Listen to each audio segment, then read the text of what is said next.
बौद्ध भारत चैनल में आप सभी भाइयों का स्वागत है। सभी भाइयों को सप्रेम जय भीम नमो बुद्धाय। थेर गाथा का 5वां निपात 20वां वर्ग, जिसमें पहले थेर हैं राजदत्त। श्रावस्ती के व्यवसायी कुल में उत्पन्न एक बार राजदत्त व्यापार करने के लिए राजगृह गए। वहाँ एक वेश्या के पीछे अपना सारा धन खो दिया। एक दिन कुछ लोगों के साथ वैण वन में भगवान से उपदेश सुनने गए। उपदेश से इतना प्रभावित हुए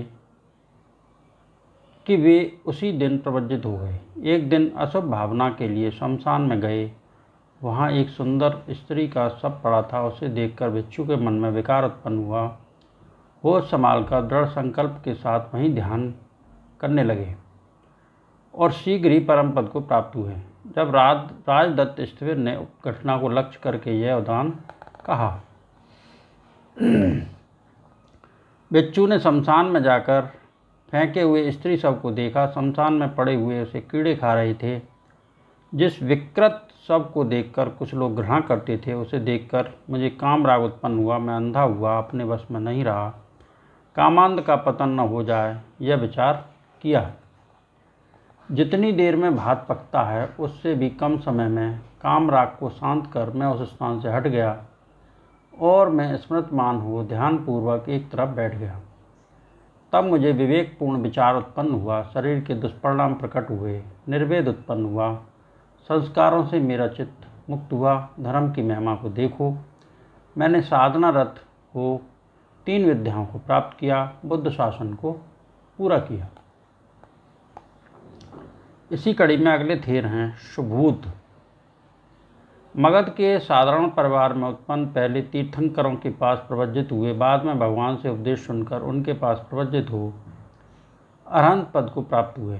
उसके बाद सुबूत स्थिर ने अपने अनुभव के प्रकाश में यह उदान कहा। यदि कोई पुरुष सफलता की इच्छा से अपने आप को अनुचित कार्य में लगा देता है और वह उस अर्थ को प्राप्त नहीं होता, तो वह उसका अनुचित लक्षण है। यदि कोई बुराई पर विजय पाकर उसके एक अंश को भी त्याग दे, तो भी यह पाप ही होगा। चूँकि यदि वह सारी विजय को भी छोड़ दे, तो भी वह सम और विषम को न देखने वाले अंधे की भांति होगा।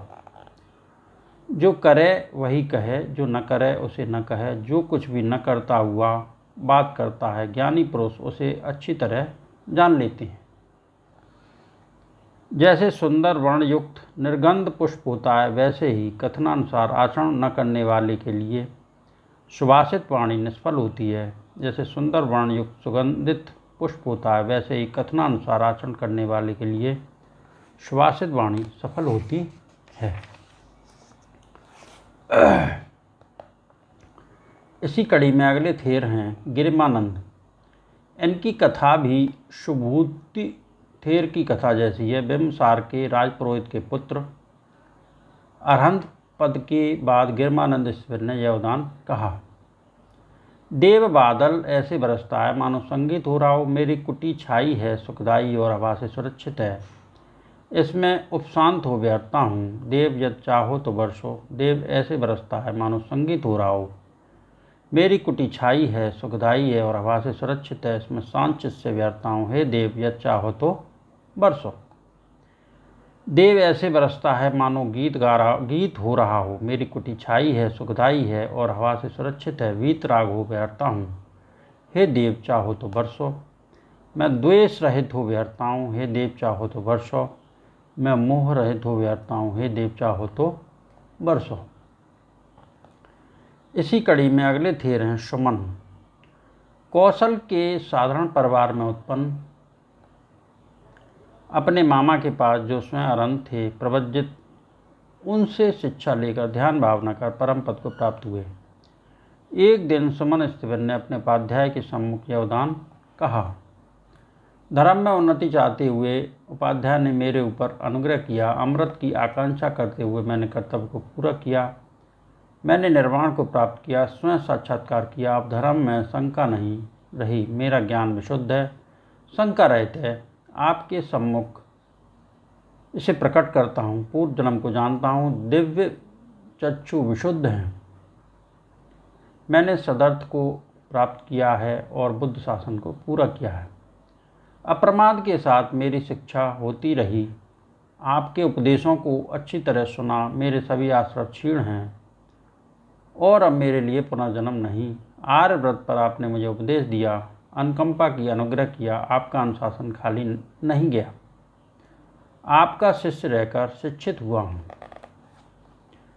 इसी कड़ी में अगले थेर हैं। वड्ढ भरुकक्ष के एक साधारण कुल में उत्पन्न, माता बचपन में ही उन्हें बंधुओं को सौंपकर बिछुड़ी हो गई, अरहंत पद को प्राप्त हुई। पुत्र भी बाद में प्रवजित हुए। एक दिन वे अपनी माता को देखने के लिए उत्तराशंग के बिना ही विहार में गए। माता ने उन्हें समझाकर वैसा करने को मना किया। माता की बातों से संवेग पाकर उद्योगी हो अरहंत पद को प्राप्त हुए। उसके बाद उक्त घटना को लक्ष्य करके वड्ढ स्थिविर ने यह उदान कहा। अच्छा हुआ कि मेरी माता ने मेरे ऊपर उपदेश रूपी चाबुक का प्रयोग किया। माता के वचन को सुनकर मैं धर्म अभ्यास करता हुआ आगे बढ़ा।